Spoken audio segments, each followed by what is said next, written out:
vous avez signé sur le site de l'Institut Hayek, Ouais. et un deuxième article sur plaidoyer pour une immigration libre. Ouais. Et vous avez entre autres noté que finalement, après tout, les clandestins ont bien le mérite de faire des métiers que les Français n'acceptent pas, et vous dites exactement, j'ai bien suivi vos articles, forcément, ça en rebute certains de laver les chiottes. Bon, alors, Je ne l'ai pas dit comme ça. Donc, si, vous l'avez dit comme ça. non, monsieur. Donc il y a une réalité qui est claire au-delà de la culture d'assistanat qui existe en France. Tout le monde sait qu'il y a une volonté délibérée de la part de certains patrons dans le BTP, dans l'hôtellerie, dans la restauration, d'embaucher prioritairement des clandestins plutôt que des Français ou des étrangers qui ont des papiers. Donc ça c'est clair, parce que forcément, l'Africain qui sort de son village natal est plus facilement malléable, au-delà de tous les clichés antilibéraux que vous pouvez contester, c'est une réalité sociale, c'est clair. Puis vous nous expliquez aussi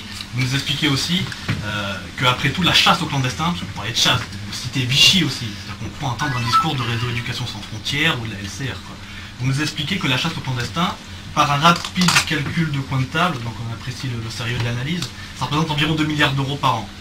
Alors, si vous voulez, les chiffres officiels, qui peuvent être facilement multipliés par 3 ou 4, parce qu'on connaît quand même la volonté de taire la vérité sur l'immigration et sur les chiffres dans ce pays, c'est 120 millions d'euros en 2006 pour l'aide juridictionnelle gratuite, 1,7 milliard en 2007, c'est des millions pour l'AME, l'aide médicale d'État, c'est-à-dire la CMU pour les clandestins, c'est des millions pour le coût de l'éducation des fils de clandestins en France.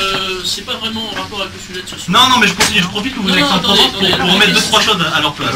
Vous Ensuite, laissez vous expliquez se défrustrer. vous expliquez que bien dire ça. allié à Réseau Éducation Sans Frontières et tous les mouvements d'extrême gauche vous contestez sur ce sujet, vous faites rêver la plupart des Africains sur un Eldorado qui n'existe pas en Occident.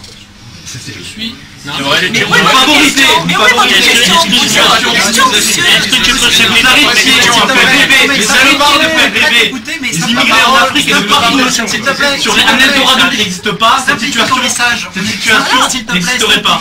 En 2007, vous avez 7000 Africains qui sont morts en traversant la Méditerranée de l'Afrique à l'Europe. C'est quoi Vous êtes complices de cette situation. Vous êtes complices. Libéraux comme gauchistes, vous êtes complices de l'immigration invasion. Tous complices. Libéraux, gauchistes, tous complices.